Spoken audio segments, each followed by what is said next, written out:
여러분 성 프란시스의 기도라는 그런 이야기를 한번 들어보셨습니까? 성 프란시스라는 이름은 어디서 한번 들어보신 기억들이 있으시죠? 이 성 프란시스의 아버지는요, 대단한 부자였습니다. 엄청난 그 상업을 일으켜서 굉장한 부자였고 그 가문을 이어받을 수 있는 그 모든 부유함을 상속받을 수 있는 사람이 바로 이 프란시스라는 사람이었습니다. 이 아버지는 프란시스에게 자기의 기업 전부를 다 상속해 주기를 원하였고요. 그 기업을 도맡아서 다 경영을 하기를 원하여서 그에게 많은 것을 가르쳐 주기를 원했습니다. 그래서 프란시스는 그 밑에서 잘 배우고 그 모든 아버지의 것을 이어받아 가려고 하는데 갑자기 그가 삶을 살아가는 순간에 하나님께서 주시는 놀라운 신비한 체험을 하게 되죠. 그 은혜를 받고 난 이후에 프란시스는 그의 전 삶이 그냥 성경 읽고 묵상하며 기도드리고 또 주님께서 그에게 명령하셨던 것들을 순종하고 사람들을 섬기며 늘 삶을 살아가는 모습으로 삶이 확 바뀌어버렸습니다. 아버지가 그에게 무언가를 주면 그걸 금방 팔아서 가난한 사람들을 막 빨리 도와주고, 새 옷이 생기면 새 옷을 팔아서 또 그것을 가지고 또 가난한 사람을 도와주는 그런 모습들이었습니다. 아버지가 자기 아들이 자꾸 재산을 뭔가를 주면 자꾸 팔아서 가난한 사람 갖다 주니까 아버지가 도저히 안 되겠어 성 프란시스를 불러가지고 절대로 그러지 말라고 단단히 혼을 내고, 아무리 그가 그것을 못하게 하였지만 속이의 경일기였습니다. 프란시스는 여전히 자기가 가진 것을 팔아서 가난한 사람을 늘 돕는 그런 삶을 살게 됩니다. 아버지가 아무리 해도 안 되겠거든요. 자기 재산을 아들에게 물려주면 이 재산 다 팔아가지고 가난한 사람 주게 생겼거든요. 그래서 아버지가 도저히 안 돼서 프란시스를 데리고 그 지역에 있는 법정 앞에 나아가서 법관들에게 요청을 합니다. 이 아들이 나의 상속을 받을 수 없도록 조치를 해 주십시오. 나는 이 아이를 나의 상속자로 인정하지 않습니다. 내 호적에서 이 아이의 이름을 빼주십시오. 이렇게 요청을 한 것이에요. 법관들이 좀 당황했죠. 어떻게 그 일들을 어떻게 진행해야 될지 몰라서 어떻게 설득을 해보고 이렇게도 설득해보다 안 되다가 결국에는 법관들이 이렇게 선포하고 맙니다.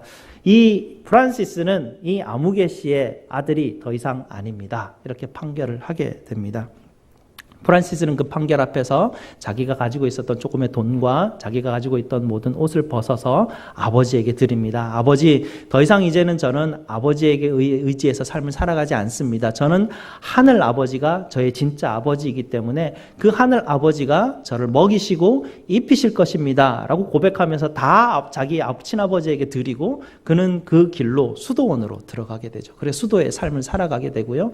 그는 그의 이름과 모든 것을 다 포기하고 하나님이 그에게 명하신 바대로 삶을 살았더니 그의 인생 가운데 그의 이름이 없어지기는커녕 지금도 신앙을 가지지 않는 사람들조차 성 프란시스라 하면 다 그냥 어디선가 한 번은 들어보는 그런 이름이 되는 그런 모습들을 보게 됩니다.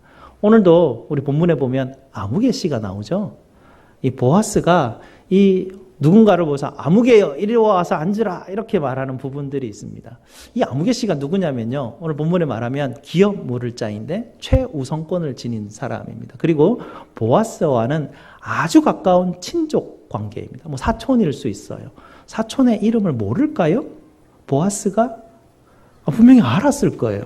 분명히 이름 불러서 성문으로 올라오라고 말했을 거예요. 그냥 아무개요 이렇게 올라오라 그러면 굉장히 기분 나쁜 일이죠. 보아스가 그런 성품을 지닌 사람은 아니었습니다. 분명히 이름 불러서 올라오라고 했는데 왜 성경 기자는 이 사건을 기록을 하면서 그 사람의 이름을 쏙 빼버리고 그저 희화화시키면서 아무개 씨여라고 그렇게 말을 해버렸을까? 과연 어떤 일이 벌어졌기에 지금 최우선권의 기업물을 그 특권을 가지고 있는 이 사람의 이름이 드러나지 않고 결국에는 성경에서 아무개 씨로 그냥 전락해버릴 수밖에 없었을까? 그 말씀을 오늘 보려고 합니다. 지난주 말씀에 룻이 보아스를 찾아갔죠. 룻이 보아스를 찾아갑니다. 담대하게 찾아가서 발치에 앉아서 보아스를 향해서 나와 결혼해 주십시오. 당신은 기업 물을 자이지 않습니까? 라고 요청을 합니다. 보아스가 그 이야기를 듣고 정신이 번쩍 들어서 그래 맞다, 내가 기업 물을 자 맞다. 네가 말하는 모든 것에 내가 응답할 것이고 내가 살아계신 하나님의 이름으로 반드시 내가 기업 물을 자의 책임을 내가 질 것이다 라고 약속을 주게 됩니다. 약속을 주자마자 3장 15절을 한번 보시기 바랍니다. 3장 15절 마지막에 보면 그가 약속을 주고 보리 6대를 되어주고 난 이후에 빈손으로 가지 말라 그러고 그를 보내고 보아스도 바로 성읍으로 들어갑니다. 지체하지 않았어요.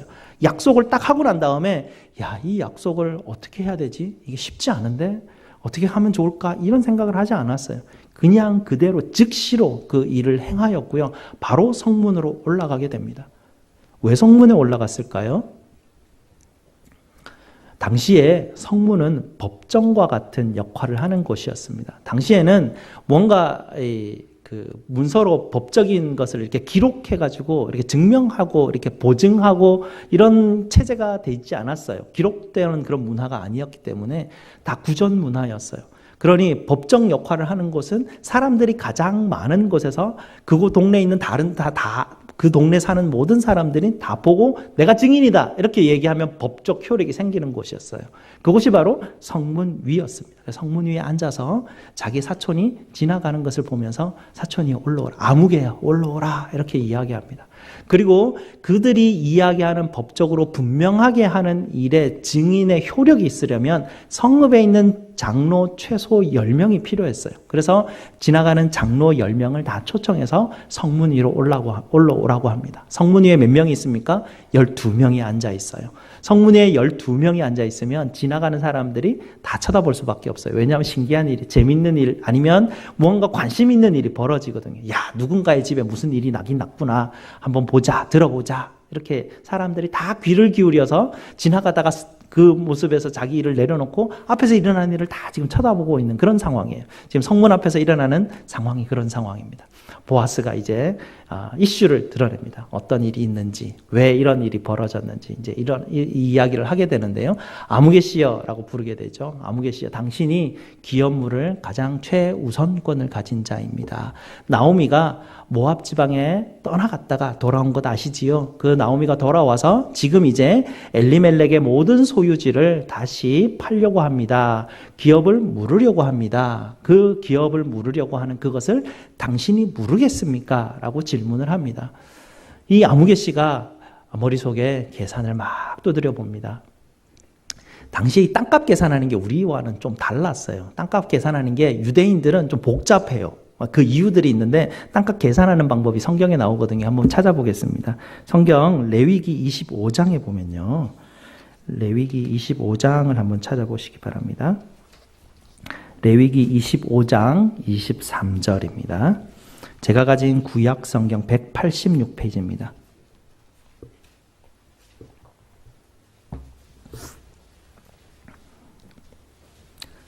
레위기 25장 23절 말씀부터입니다. 구약 성경 186페이지. 다 찾으셨으면 제가 읽어드립니다. 토지를 영구히 팔지 말 것은 토지는 다 내 것임이니라. 너희는 거류민이요 동거하는 자로서 나와 함께 있느니라.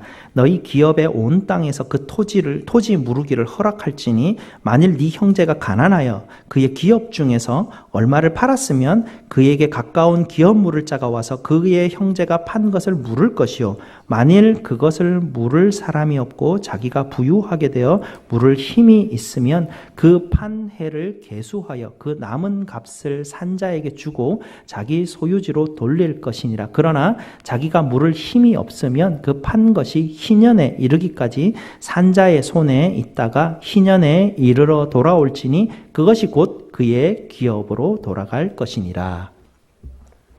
자, 이게 이스라엘 사람들이 가지고 있는 경제관이었어요. 하나님이 그들에게 가르친 것이었어요. 땅은 누구의 것입니까? 이스라엘 사람들에게 땅의 소유권은 하나님에게 있어요. 그래서 사람들에게는 땅의 소유권이 없어요. 그리고 하나님은 땅의 사용권만 각 지파에게 땅을 나누어서 그 사용권만 하나님께서 부여해 주셨어요.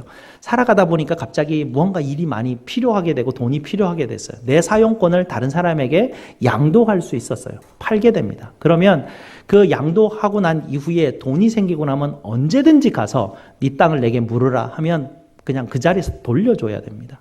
좀 노른자 땅이 생겨가지고 약간 그 사람에게 양도권을 물렸어요. 저 사람이 양도권을 받았는데 원래 주인, 원래 그 소유, 원래 그 사용권을 가진 사람이 와서 내놔라고 하면 언제든지 그냥 되돌려줘야 돼요. 내가 그걸 영원히 가지고 있을 수가 없어요. 내가 사용권을 가진 땅만 내가 영원히 사용할 수는 있는 권한이 하나님 앞에 보장되어 있는 그런 원리로 이스라엘 백성의 경제관이 형성이 돼 있었습니다.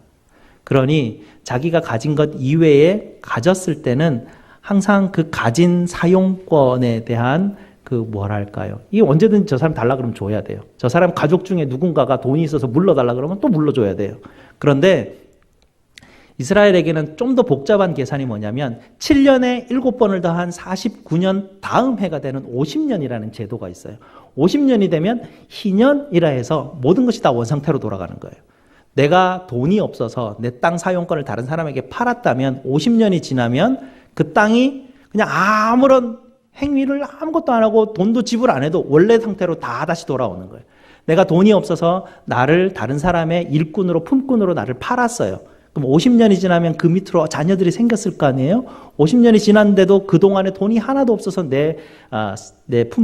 저 사람에게 내가 품꾼으로 팔린 어떤 부분들을 내가 그걸 물을 수 없었다면 50년이 지나면 그 사람과 그 자녀는 원래 자기 사용권이 가지고 있는 땅으로 돌아오게 되고 그 땅도 자기 사용권이 생기게 되는 거예요. 원래 50년이 지나면 다 원상태로 돌아오게 돼 있어요. 이스라엘의 경제관이 그렇게 되어 있습니다. 그러니 이스라엘은 그 사용권의 계산법이 희년을 중심으로 이게 형성이 되게 되죠. 이제 희년이 50년이면 50년 희년이 몇 년 남았느냐에 따라서 땅의 사용권의 가격이 측정이 돼요. 그러니 오늘 이 나오미가 엘리멜렉에게 지금 사려고 하는 이 그 땅 소유지의 가격을 아무개 씨가 계산해 보았겠죠. 희년이 몇 년 남았을까 막 이렇게 계산을 해봅니다. 희년이 몇 년 남았으니까 저 땅에서 소출이 얼마가 날 텐데 매년 나오는 소출로 저 땅을 갚아 나가면 충분히 저 땅을 내가 살 수 있겠다. 이 정도 돈이면. 그리고 나오미도 먹일 수 있겠구나. 그리고 나오미에게 아이가 없으니까 저 땅 사용권의 상속자가 아무도 없구나. 저거는 내 것이네. 완전 이거는 대박맞은 계산이거든요. 그러니까 이 첫 번째 이 기업물을 특권을 가진 자가 당장 그거 내가 할 것이요 라고 그렇게 대답을 하게 되었죠. 그래서 보아스가 요청할 때 바로 대답합니다. 내가 하겠습니다 라고 대답을 하는데 보아스가 플러스 하나님의 율법에는 그것과 더불어서 하나를 더 이행해야 됩니다 라고 이야기를 해줍니다. 그것이 무슨 법이냐면요. 신명기에 나오는 법인데요. 신명기 25장 한 번만 더 찾아보실까요? 제가 가진 구약 성경 300페이지에 있습니다. 그곳에 보면 땅을 모르는 사람이 동일하게 사람의 이름도 물러줘야 되는 그런 두 가지를 한꺼번에 해줘야 되는 그런 어떤 하나님의 율법이 있어요. 그래서 이 땅 모르는 사람이 지금 해야 될 일을 신명기 25장 5절 말씀부터 기록해 놓고 있거든요. 구약 300페이지입니다. 찾으셨으면 제가 한번 읽어드리겠습니다. 형제들이 함께 사는데 그중 하나가 죽고 아들이 없거든 그 죽은 자의 아내는 나가서 타인에게 시집가지 말 것이요 그의 남편의 형제가 그에게로 들어가서 그를 맞이하여 아내로 삼아 그의 남편의 형제된 의무를 그에게 다 행할 것이요 그 여인이 낳은 첫 아들이 그 죽은 형제의 이름을 잊게 하여 그 이름이 이스라엘 중에서 끊어지지 않게 할 것이니라. 그러나 그 사람이 만일 그 형제의 아내 맞이하기를 즐겨하지 아니하면 그 형제의 아내는 그 성문으로 장로들에게로 나아가서 말하기를 내 남편의 형제가 그의 형제의 이름을 이스라엘 중에 잊기를 싫어하여 남편의 형제된 의무를 내게 행하지 아니하나이다 할 것이요 그 성읍 장로들은 그를 불러다가 말할 것이며 그가 이미 정한 뜻대로 말하기를 내가 그 여자를 맞이하기를 즐겨하지 아니하노라 하면 그의 형제의 아내가 장로들 앞에서 그에게 나아가서 그의 발에서 신을 벗기고 그의 얼굴에 침을 뱉으며 이르기를 그의 형제의 집을 세우기를 즐겨 아니하는 자에게는 이같이 할 것이라 하고 이스라엘 중에서 그의 이름을 신벗김 받은 자의 집이라 부를 것이니라. 이런 계대 결혼이라는 법이 있는데요. 형제가 죽었어요. 그러면 그 형제에게 소속된 사용권이 있는 땅이 있는데요. 그 땅을 사용할 수 있는 사람이 없어져 버리는 거예요. 그러면 안 되거든요. 하나님이 그 기업을 이을 사람을 반드시 하나님께서 허락하신다는 약속 때문에 그 형제가, 옆에 있는 형제가 반드시 그 형님의 그 자리에 들어가서 자녀를 낳고 그 자녀로 하여금 그 땅의 소유권을 계속해서 행할 수 있도록, 기업을 이어받을 수 있도록 해주는 하나님의 율법을 이스라엘 백성들은 다 기억하고 있었습니다. 지금 엘리멜렉 가문에 아무도 그 땅의 사용권을 가질 수 있는 사람이 없었어요. 후사가 없었기 때문에 누군가 기업물을 첫 번째 권한이 있는 사람이 그들에게 들어가서 그에게 그의 이름을 계속해서 끊어지지 않도록 보존해줘야 되는 기업물을 자의 책무, 의무가 여기 있습니다. 보아스가 아무개 씨에게 지금 그 얘기를 해주는 것이에요. 이 아무개 씨가 다시 계산을 해봐요. 다시 계산을 해보니까 땅값을 보전해야 되고, 나오미도 먹여야 되고, 룻도 먹여야 되고, 룻에게서 태어나는 아이를 양육하는 데 들어가는 비용이 보자 막 이렇게 하고, 그런 다음에 자기 게 하나도 없어요. 왜냐하면 그 땅이 그 자녀의 소유권으로 들어가게 되고, 그 자녀는 내 족보에 들어오는 게 아니라 말론의 족보로 들어가게 돼요. 나는 뭐예요? 우리 집안의 가문에서도 나오게 되고, 저 집안 가문에서도 없어지고, 그건 아무것도 없어지거든요. 내 소유에 있는 밭도 팔아가지고 저거를 보존해줘야 되는데, 이게 계산해보니 아무래도 계산이 안 나와요. 오늘 6절 말씀에 그의 기업 물을 자가 이르되 나는 내 기업에 손해가 있을까 하여 나를 위하여 부르지 못하노라, 이렇게 말합니다. 마음을 바꿔버리죠. 나는 못하겠다. 너무나 큰 손해다 라고 말하는데, 여기서 말하는 손해라는 히브리어의 원문의 표현을 보게 되면 이 일이, 이렇게 손해라는 단어가 망하게 되었도다, 이렇게 표현이 되고 있어요. 그러니까 조금 손해가 아니라 이 일을 하게 되면 우리 집 망하게 생겼다라는 그런 이야기를 지금 여기서 하고 있는 것이, 굉장히 큰 그 손해가 일어나는 일들을 이 사람이 계산을 해보니까 도무지 계산이 나오지가 않아요. 망하고 내 땅, 내 기업이 다 파괴될 그 지경에 있거든요. 그러니 내가 도무지 하지 않겠다 하고 신을 벗어 주게 됩니다. 그 신벗김을 당한 그런 일을 내가 당할지라도, 내가 수치를 당할지라도 나는 그렇게 할 수 없겠다. 내가 내 이름을 어떻게 잃어버릴 수 있느냐. 내 이름과 내 가문을 내가 보존하리라. 하나님의 율법이 그에게 명한 바는 무시하고 그는 자기 갈 길, 자기의 이름을 보존하는 것을 선택하게 됩니다.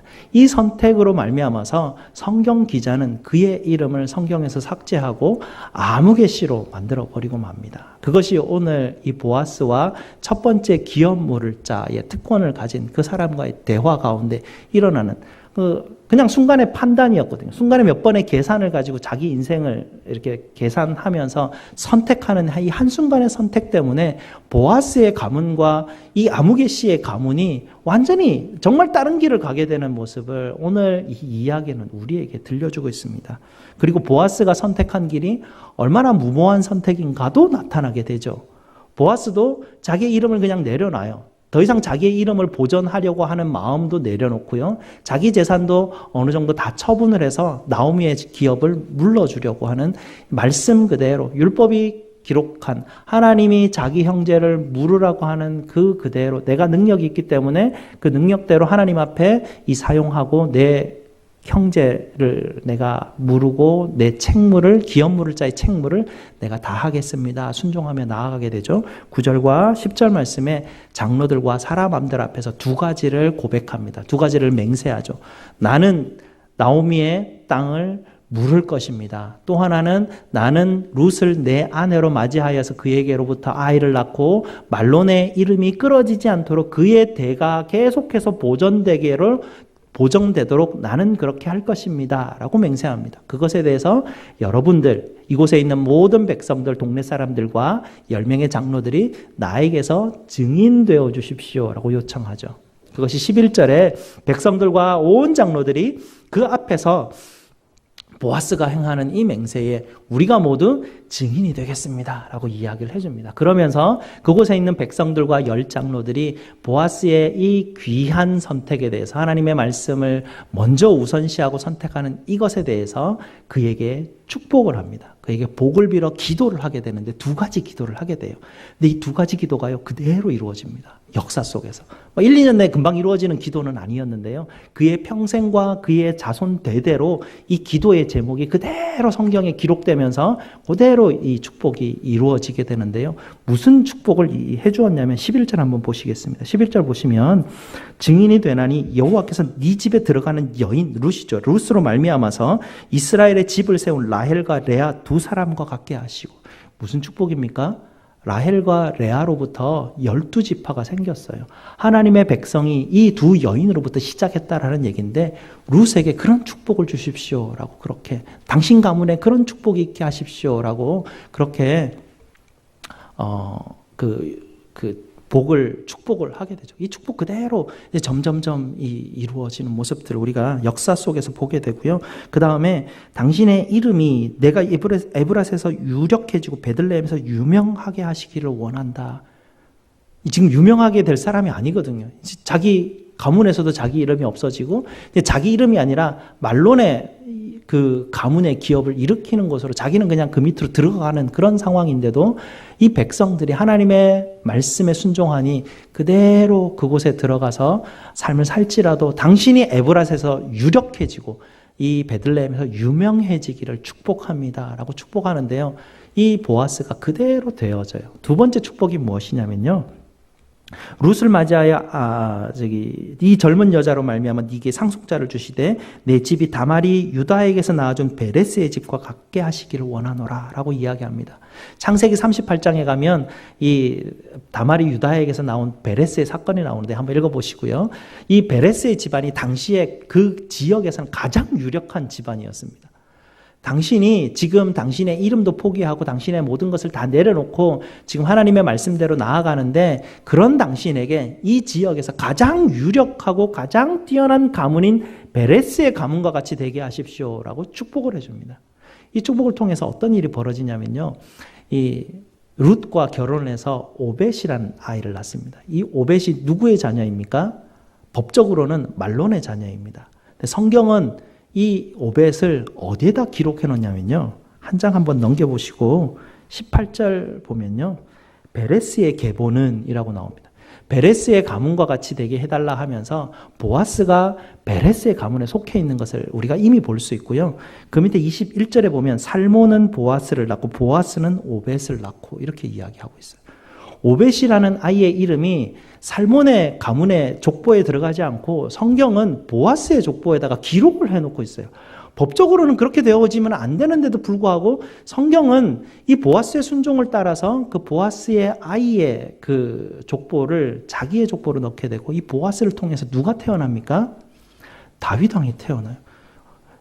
보아스는 상상할 수 없었어요. 보아스가 이런 축복이 있으리라 상상도 못했을 거예요. 그는 그저 자기의 이름 내려놓고 그냥 말씀대로 순종하며 삶을 살아갈 뿐이었어요. 그러나 두 대가 지나간 이후에 그에게 온 이 백성들과 장로들의 축복은 그의 가문 속에서 베레스의 가문보다 더 엄청난 가문이 생겨버리는 거죠. 다윗 왕가의 가문이 생긴 거예요. 자기 일을 통해서. 그걸로 끝나나요? 마태복음 1장에 예수님의 족보가 나타나요. 그 족보에 어떤 이름이 나타나냐면요. 보아스가 룻에게서 오벳을 낳고 이렇게 나와요. 이게 법대로면 말론의 족보로 들어가야 되는 사람이 하나님의 그리스도의 족보의 이름에 편입되어 들어오게 되고요. 자기의 모든 것을 내려놓고 계산하지 않고 하나님의 말씀이 저기로 가라 하였을 때 그곳에 하나님의 말씀대로 따라가는 것이 내게 복되다라는 하나님의 그 약속 때문에 그 약속만 믿고 붙들고 나가는 것이거든요. 그럴 때 하나님께서 이 보아스에게 부어주신 것은 우리가 상상하거나 계산으로 끝나는 그런 문제들은 아니었습니다. 우리 예수님께서도 우리에게 오셔서 이와 비슷한 동일한 원리들을 우리에게 가르쳐 주셨죠. 너희도 나를 따르려거든 네 자신을 부인하고 자기 십자가를 지고 나를 따르라. 주님께서 이렇게 말씀하셨죠. 우리의 원리가 그래요. 우리가 예수님 따라갈 때 우리가 믿음을 가졌다고 할 때 내 유익을 구하고 내가 계산해가지고 이게 내가 유익이 될까? 내가 유익이 되지 않을까? 이거 계산하고 따라가는 게 아니라 주의 말씀이 진리인데 주님이 말씀하시는 바가 가장 복된 길이라는 것을 하나님께서 내게 말씀하셨으니까 살아계신 하나님께서 예수 그리스도를 이 땅 가운데 오셔서 내게 주신 참된 진리의 말씀이 이곳에 있으니 내가 이곳에 터에 뿌리를 내려서 내가 살리라 라고 하면서 주께서 주시는 말씀 가운데 서게 되죠. 예수님이 우리에게 주신 새 계명 서로 사랑하라 이 말씀 붙들고 살아가는 것이 가장 복되다 하셨기 때문에 그저 나는 그거 붙들고 이것이 가장 복된 길이라 생각하고 하나님이 주시는 말씀대로 순종하며 삶을 살아가는 것이에요.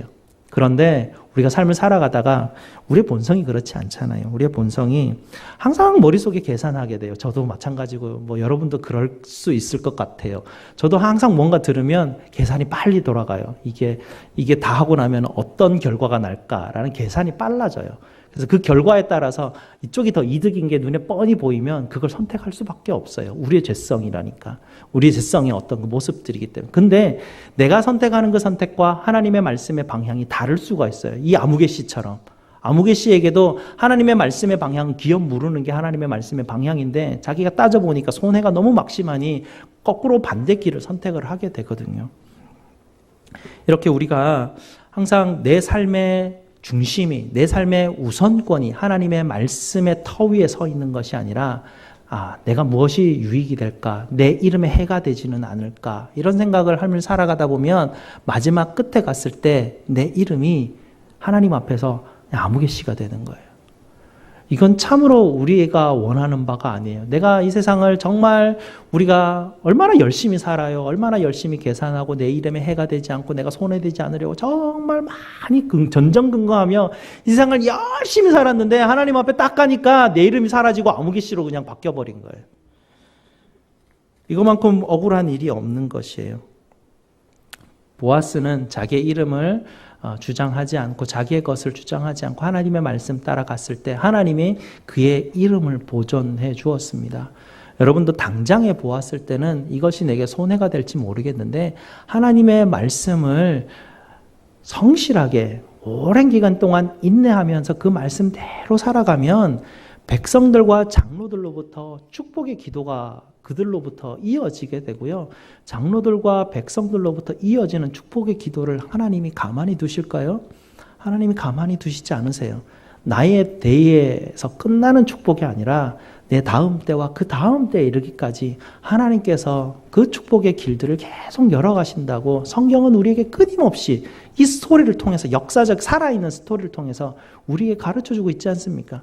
우리가 내 자녀가 잘되게 하기 위해서 얼마나 많이 계산하고 얼마나 많이 전전긍긍하며 삶을 살아가게 됩니까? 하지만 자녀에게 내 마음의 중심을 두고 이 자녀가 얼마나 잘되기를 바라면서 삶을 살아가면 그 자녀가 잘 될까요? 성경은 우리에게 그렇게 이야기하고 있잖아요. 하나님 중심대로 내가 하나님의 말씀에 순종해서 살아갈 때 아이가 그것 보고 아이가 축복받는 거예요.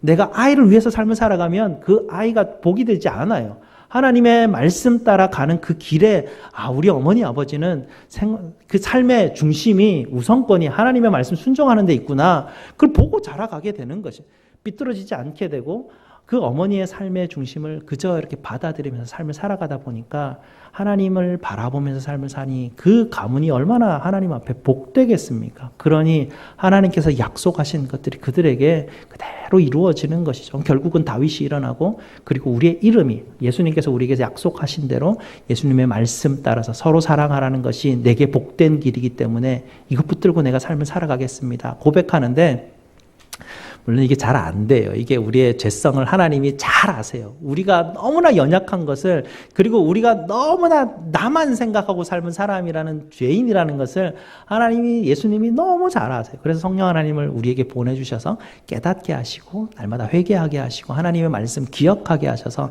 하나님 내 마음을 돌이켜서 하나님의 말씀대로 살아가기를 원합니다. 오늘도 하나님 오늘 또 지나가다 보면 오늘 또 저 문 나가가지고 저기서 밥 먹다 보면 또 금방 여러 가지 일들이 벌어지죠. 여러 가지 일들이 벌어지고 뭐 비아냥거릴 수도 있고 뭐 또 투덜거릴 수도 있고 미워할 수도 있고 뭐 판단하고 정죄할 수도 있고 뭐 여러 가지 일들이 벌어지는데 끝나고 나면 성령 하나님이 야, 너 왜 그랬어? 라고 딱 깨닫게 하시면 하나님 죄송해요. 제가 또 까먹었어요. 기도하고 하나님이 내게 주신 축복대로 서로 사랑하고 살아라고 말씀하시는 이것이 내게 복된 길이라는 것을 아는데도 불구하고 내가 자꾸 실수합니다. 하나님, 성령 하나님 날 도와주셔서 나로 하여금 입조심도 하게 하시고 내 얼굴과 내 눈빛이 내 이웃을 향해서 하나님 정말 주의 얼굴과 눈빛으로 목소리로 하나님 내가 드러나게 하시옵소서. 그런 사람으로 나를 변화시켜 주셔서 나로 정말 복된 자리에 서게 하시옵소서. 그리하여서 우리뿐만 아니라 우리 자녀들이 보고 크는데 우리 교회 성도들, 우리 자녀들이 막 이렇게 보면 우리 교회 장로님들, 권사님들, 집사님들, 우리 교회 어르신들은 보니까 너무나 즐겁고 행복하고 교회 오면 너무나 좋고 이런 부분들을 우리 이제 또 뭐 대한이나 진우나 이런 애들은 교회 오는 게 너무 좋대요. 막 주일마다 맨날 교회 오고 싶어 하는 거예요. 그거 막 즐겁거든요. 좋은 것만 막 보이니까. 근데 조금 더 커가서 한 중학생쯤 되면 엄마 아빠가 집에서 하는 얘기를 들어요. 무슨 집사 어쩌고 집에서 막 들으면 애들이 야, 교회 무슨 일이 분명히 있는데 엄마 아빠는 왜 교회만 갔다 오면 왜 저럴까? 교회 갔다 오면 막 즐겁지 않고 무슨 일이 분명히 벌어졌구나. 아이고 우리 교회 막 저기서 장로님들끼리 막 싸우는구나. 막 소리가 언성이 막 높아지면 애들이 내가 이 교회를 언제 벗어날까? 12학년만 되면 나는 도망갈 수 있을 텐데 이러고 살아가게 돼요. 그러면 그 아이들은 어디로 갈까요? 평생 교회로 돌아오지 않으면 그게 저주예요. 암흑의 씨가 돼버리는 것이에요. 하나님이 우리에게 주신 축복은 그 하나님 말씀대로 서로 사랑하며 살아가는 그것이 정말 복된 것이에요. 그 서로 사랑하라는 말씀대로 살아갈 때 하나님이 우리에게 주시는 이름은 새 이름이에요. 하나님 분명히 우리에게 새 이름 주신다고 하셨고요. 우리를 하나님의 생명책에 기록하신다고 하셨어요. 그것이 얼마나 복된 것인지 몰라요. 예수님 마태복음 1장 족보에 이름이 들어간 사람들이 얼마나 복되겠어요. 그 사람들은 얼마나 감사하겠어요. 얼마나 감격스럽겠어요. 그 이름이 생명책에 기록되어 있다는 것이 얼마나 우리에게 기쁨이겠어요. 우리도 오늘 예배하기 전에 기도했는데 내가 지금도 예수님 생각하면 좋은데 직접 배우면 얼마나 더 감격스럽겠어요. 그 일들이 우리에게 지금 다 앞에 놓여져 있는 길들인데요. 우리 성도들이 정말 이 보아스와 같이 모든 것을 내려놓고 말씀이라면 내가 그것이 내게 손해가 되는 길이라도 말씀이기 때문에 그것이 복받는 길이기 때문에 하나님 내가 가겠습니다라고 결단하며 나아갈 때 하나님께서 하늘의 신령한 복으로 여러분의 채워주실 줄을 주님의 이름으로 축복드립니다. 기도하시겠습니다.